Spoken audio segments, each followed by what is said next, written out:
Hi, my name is Leanne Sanchez, and today we'll be discussing Chapter 6, Sexuality, Pregnancy, and Childbirth. Now, over the following slides, we'll be discussing the sexual anatomy, female organs, female maturity, male organs and male maturity, gender roles and sexual orientation, pregnancy, and childbirth. So let's start off with sexual anatomy. So in both men and women, they have gonads. So that means it's the ovaries in females and testes in males. So you're probably wondering, what are gonads? Gonads help produce sex hormones in germ cells. And the germ cells are the ova or the eggs to those who are assigned female at birth, and the sperm and those assigned male at birth. Both sperm and ova are the basic units of reproduction. Alright, now let's talk about female organs. The external sex organs of the female is called the vulva.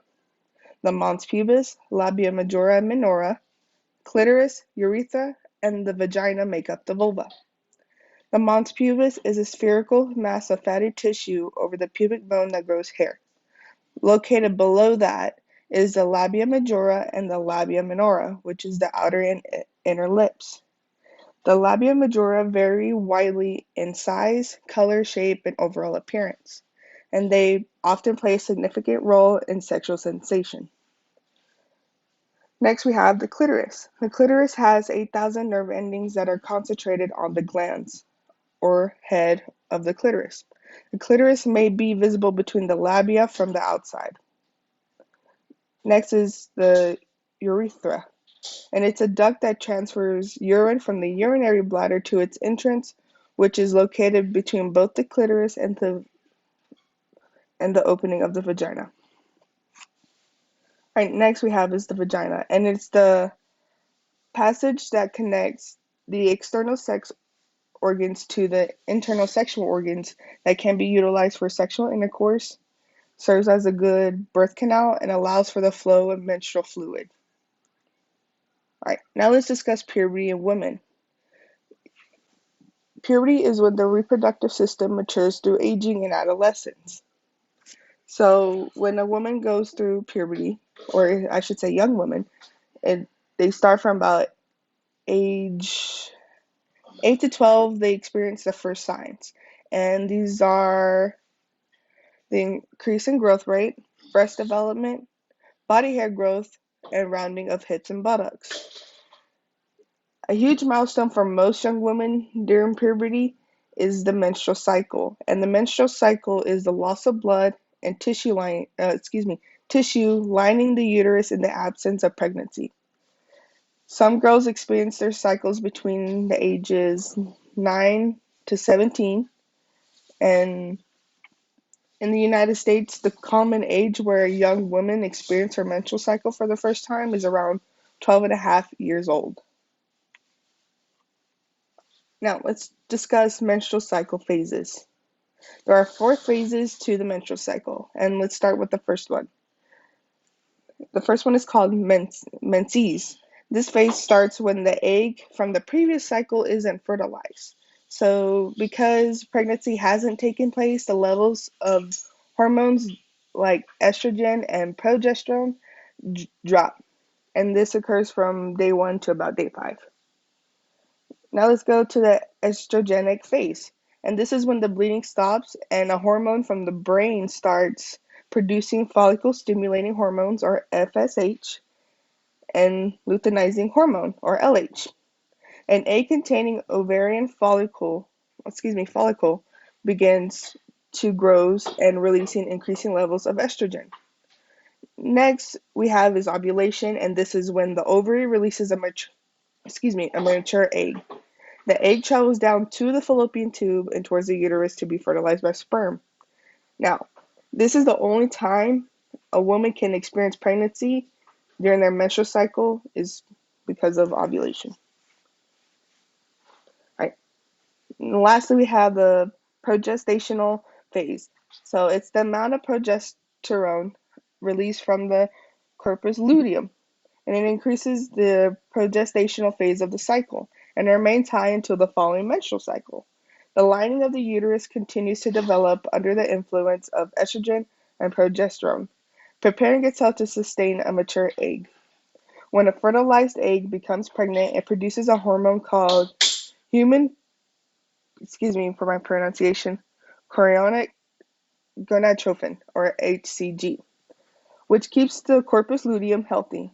As a result, ovarian hormones levels stay high, and the uterine lining, the lining of the uterus remains intact, avoiding menses.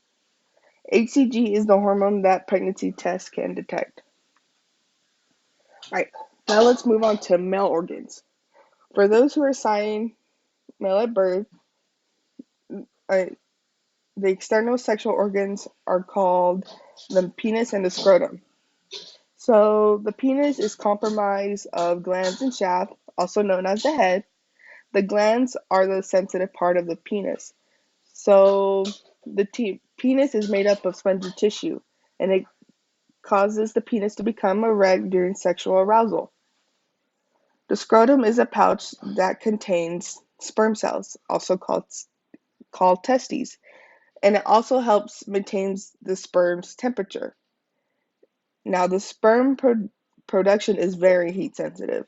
The scrotum maintains the testes at a temperature approximately 5 degrees Fahrenheit below that of the rest of the body.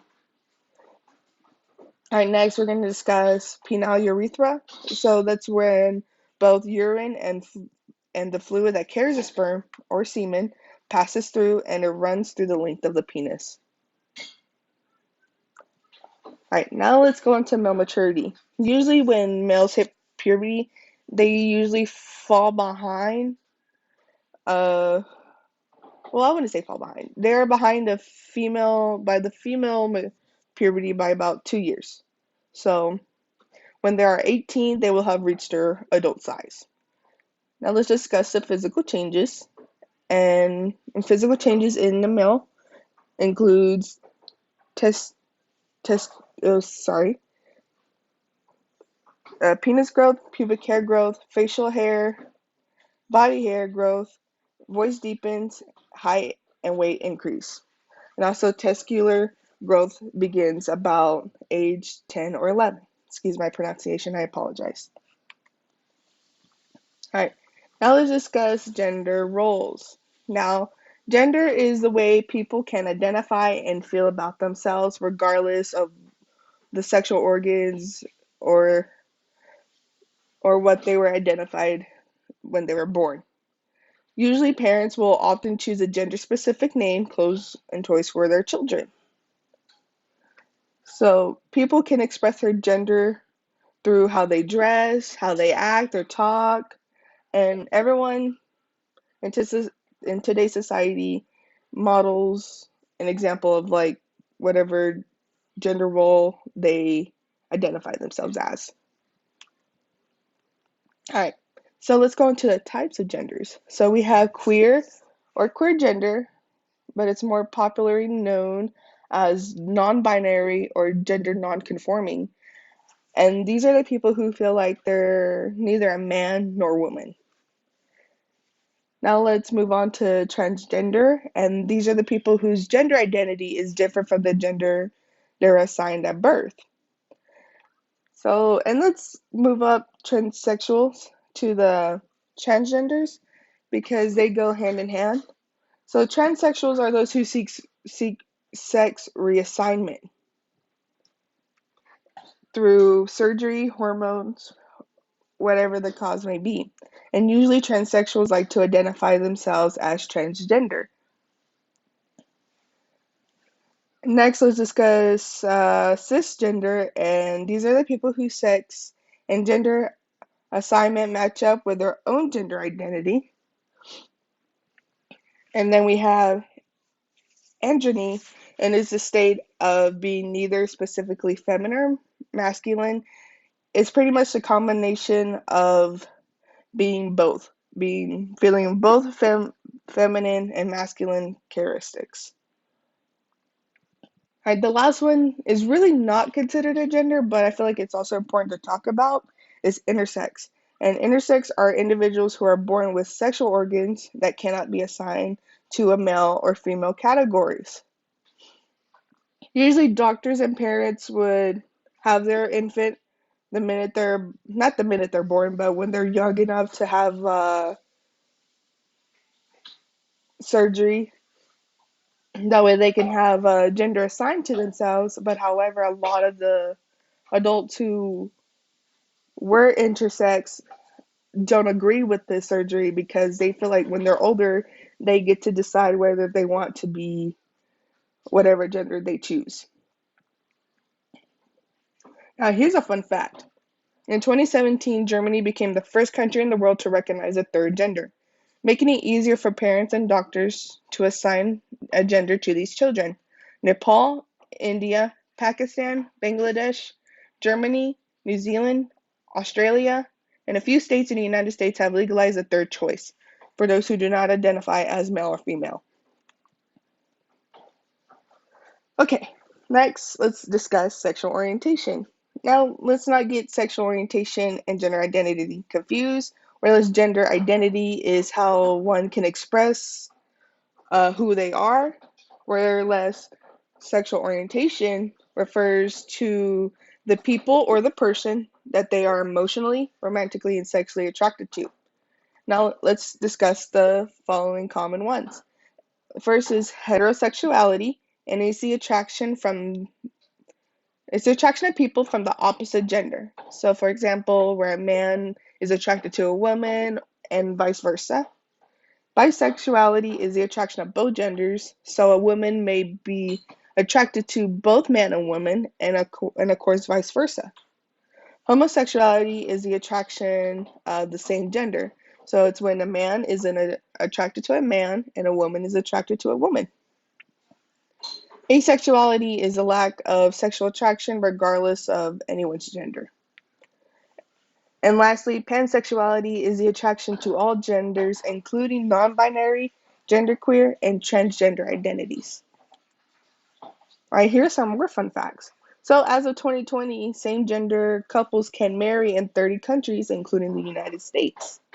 And also, in national surveys, about 3.9% of men and 5.1% of women identify themselves as LGBTQ, lesbian, gay, bisexual, and transgender. All right, now let's discuss pregnancy. Pregnancy is where the woman develops a fetus in her womb or uterus. Now, the early signs of a pregnancy is usually a missed menstrual cycle, slight bleeding, nausea, or what is more commonly known as morning sickness, breast tenderness, increased urination, fatigue, sleepiness, and emotional changes. Now, when a woman becomes pregnant, she does go through body changes. So, in the first 3 months of her pregnancy, the uterus enlarges about 3 months its normal size, but there is no change in the abdomen. However, by the fourth month, the abdomen starts to protrude, and what that means, that's where the term, "Oh, you're showing," it's noticeable when she's pregnant. And of course, by the last 3 months of the uterus is pushed under the rib cage, which in most cases can cause difficulty in breathing. And also, weight gain is totally normal for a woman to experience during pregnancy, and the average weight gain during a healthy pregnancy is 27.5 pounds. And different women may experience different type of weight changes, so it varies. Now, pregnancy is discussed in terms of trimesters.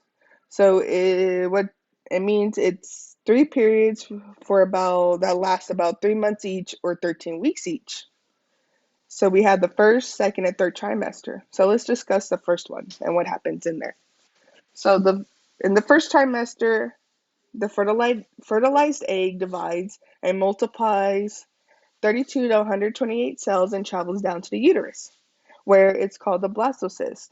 On the sixth or seventh day, it attaches to the uterine wall. The blastocyst becomes an embryo by the end of the second week. And the cells split into three layers. The chorionic villi forms the placenta, and the placenta plays a huge role in pregnancy. Now, this is where the fetus gets the oxygen, nutrients, and it removes the waste products from the fetus. All body structures are formed between the second and 9 weeks, and the fetus is about an inch long and weighs an ounce. All right, now during the second trimester, in front of what I've heard from most women that I've known, that this is the peaceful period of their pregnancy. This is where they enjoy it the most sometimes. So the fetus grows to be about 14 inches and 1.5 pounds, and I guess this is where the pregnancy cravings come from. So the fetus requires large amounts of food, oxygen, and water, and this is usually the time where mom feels the baby move around in her. Now, for the last one, we have the third trimester, and it's where the fetus usually gains most of its birth weight, so he or she's ready to go. Brown fat develops to insulate and supply food.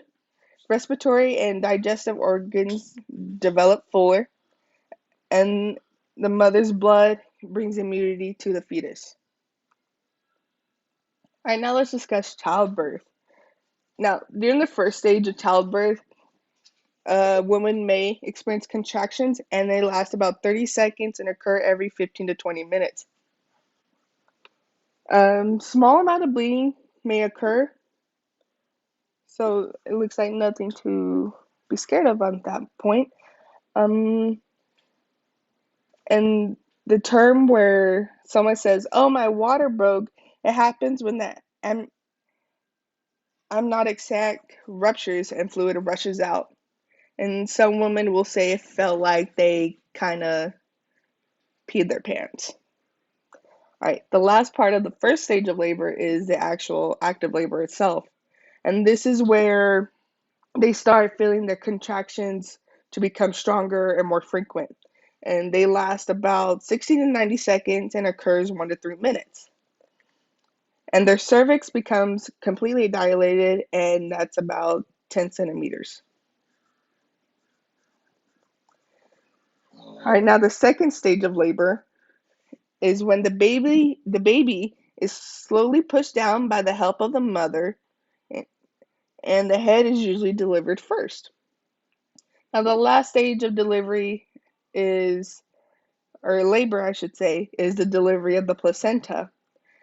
The baby is assessed by the nurses, and most newborns are tested for 29 different, or not different, specific disorders.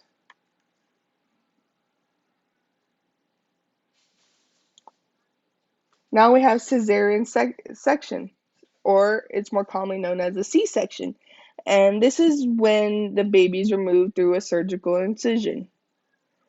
And this usually happens when the baby's head is too large, or mom has a serious health condition. Sometimes she's overweight, has diabetes, or there's a difficulty in the labor, or there's a fetal distress and dangerous infections. And usually repeat cesarean deliveries are very common. And it was 88.1% in 2015. And did you know 32% of American babies born in 2017 were delivered by C-sections? And this was discussed by the Centers for Disease Control and Prevention in 2018. All right, well, thank you guys for staying this long and watching. I hope you learned a lot. I know I did. And I chose this topic because not only pregnancy and childbirth is so interesting, it's crazy how a woman's body can form a baby inside her and deliver the baby, and how not only sexuality is, I feel like, is hardly discussed, and it should be discussed more often. So I hope you guys enjoy. Thank you for watching.